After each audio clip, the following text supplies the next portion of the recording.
Больше 2 часов продолжалась встреча президента Аслана Бжания с членами Общественной палаты. Обсуждался широкий круг тем, в числе которых вопрос ратификации соглашения по госдаче Пицунда. По-моему, ни один гражданин не против ратификации. Это все, кто говорил и обсуждали. Просто формулировки, которые в новом соглашении, и чтобы там не было рисков, что ли, каких-то для нас. Речь идет о передаче в собственность зданий и сооружений. Вопрос стоит так. Тем самым это соглашение отличается от соглашения 1995 года. Мы говорим да или нет. Что тут вокруг этого ходить? Зачем? Если вы считаете или кто-то считает, что передача зданий и сооружений на территории госдачи ущемляет наши интересы, вызывает дополнительные, проблемы или угрозы, так и скажите. Давайте изучим вокруг этого, сделаем обсуждение. Это соглашение по-другому ничем не отличается от того, что было в 1995 году. Мотивировка следующая. Здания, сооружения, которые мы будем строить, мы хотим, чтобы принадлежали нам. Они так говорят. Так говорит их закон. Зарубежная недвижимость государственная должна принадлежать российскому государству. Частные компании могут по-другому. А разве мы объекты, которые приватизируем, в том числе объекты, которые приватизируются российскими компаниями, в собственность их не отдаем? Соглашение – это юридический документ, правильно? Речь идет об условиях соглашения. Какое там условие? Например, лично я, не хочу, чтобы здания и сооружения, естественно, земля не продается, об этом вообще не надо говорить, это все знают. Я не хочу, чтобы мои внуки, правнуки потом столкнулись с проблемой. Какой? Вот это здание, сооружение передается в собственность безоговорочно? Статья 6. Российская сторона использует объект, земельные участки и участок акватории моря, указанный в статье 4 настоящего соглашения, для проведения государственных мероприятий с участием лиц, подлежащих государственной охране в соответствии с законодательством Российской Федерации, а также для их оздоровительного отдыха. Российская сторона обязуется использовать объект, земельные участки и участок акватории моря, указанный в статье 4 настоящего соглашения, и исключительно в целях, обозначенных в абзаце 1 настоящей статьи. Обсуждались и другие вопросы, касающиеся истории и содержания соглашения по госдаче Пицунда. Депутат 6-го созыва Народного собрания, а ныне член Общественной палаты Михаил Сангули отметил, что документ ранее уже поступал в парламент. Нам общим списком принесли, где там 45 или 46 вопросов было. Лично мной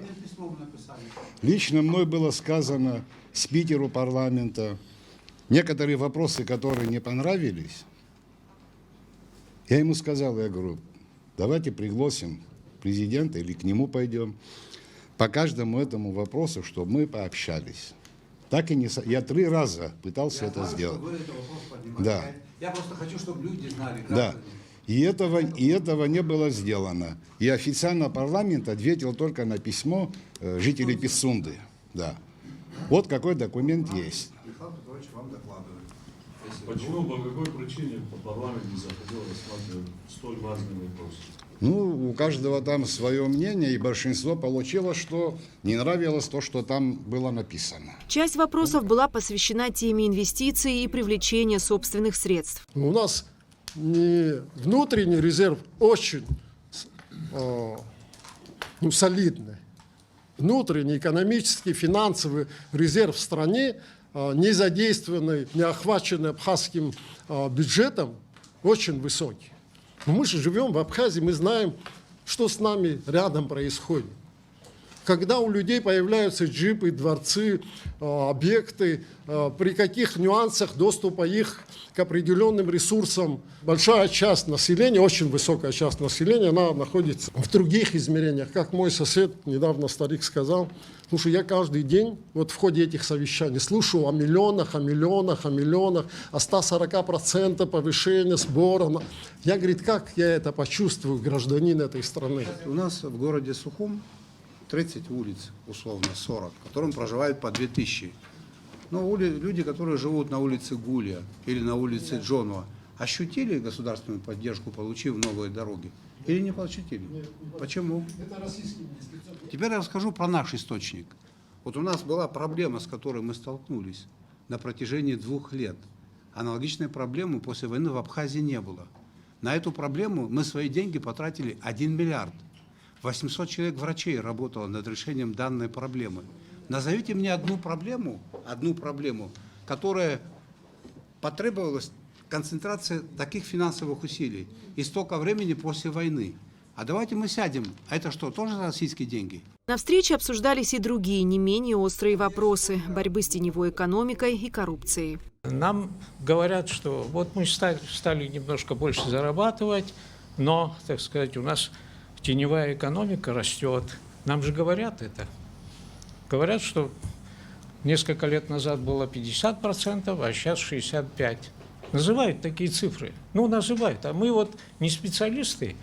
Как вы сказали, мы не юристы, значит, в документах, так сказать, разбираться. Так вот, не специалисты, люди слушают, и у них создается впечатление о том, что мы на какую-то прорву работаем, на что-то. Плюс к этому бывший глава администрации, ваш вице-премьер, уходя, значит, заявляет о том, что на его глазах какие-то люди из руководства обогащались. Ну, наверное, он имел в виду незаконно, потому что обогащаться никому не запрещено. Пожалуйста, ради бога, есть бизнес, есть... Да, он это сказал. Реакции на это пока нет. Нет реакции. У людей создается впечатление, что вот там сидят все, они там воруют, они там вот это, говорят об этом. А это пагубно сказывается на настроении людей. И потом, знаете, вот капля за каплей, капля за каплей, все это накапливается. Теневая часть экономики растет. Неправда. Теневая часть экономики уменьшается. А вот эти вот сверхплановые, они такие, они сверхплановые, они не грандиозные. Но для нас это деньги. Для нас это существенные деньги. В том числе природа этих денег – это выявленные юридические лица и поставленные на учет, которые начали платить. Этот процесс, конечно, не одномоментен. Тут есть куда расти, тут есть чем заниматься. И Министерство по налогам и сборам этим будет заниматься, сейчас там будут новые руководители. И цифровизация будет, и учет мы налаживаем, значит, идет контроль со стороны Минюста. Это же не за счет новых предприятий, единицы новых предприятий были созданы. Вот этот 700 миллионов рублей, а в общей сложности за 2 года это больше, чем миллиард, это как раз-таки поставлено на учет предприятий, которые были выведены из тени. Этот процесс сейчас идет. Он для нас носит такой существенный характер. Что касается, значит, кто-то обогатился. Ну, вы знаете, надо называть имена и фамилии. Что имеется в виду? Я вот без комментариев. Мы пытаемся работать, правоохранительные органы у нас работают. Я хотел бы вам напомнить, эта работа такая тяжелая, в известной степени неблагодарная, но ее выполняют. У нас есть случаи привлечения к уголовной ответственности высших должностных лиц, уровень министров и руководителей государственных компаний. К сожалению, такое есть. И будет дальше тоже. В конце встречи стороны поблагодарили друг друга за открытый разговор. Аслан Бжани подчеркнул, что его главный посыл – обеспечить сохранность нашего народа. Уроки мы извлечем. С оппозицией работать будем. Информировать вас тоже будем. И обязательно, тут еще раз я присягал, в присяге написано, обеспечить сохранность народа, обеспечить его развитие. Сохранность нашего народа обеспечить можно, только обеспечив мир, твердый мир. Гарантом твердого мира являются наши вооруженные силы и Российская Федерация на нашей территории. Это вы знаете, я еще раз об этом говорю. Все вокруг этого. Аслан Бжани также отметил, что открыт к диалогу. Подобные встречи будут продолжены. Эсма Голанзе, Раму Камкия, Михаил Братухин, Абхазское телевидение.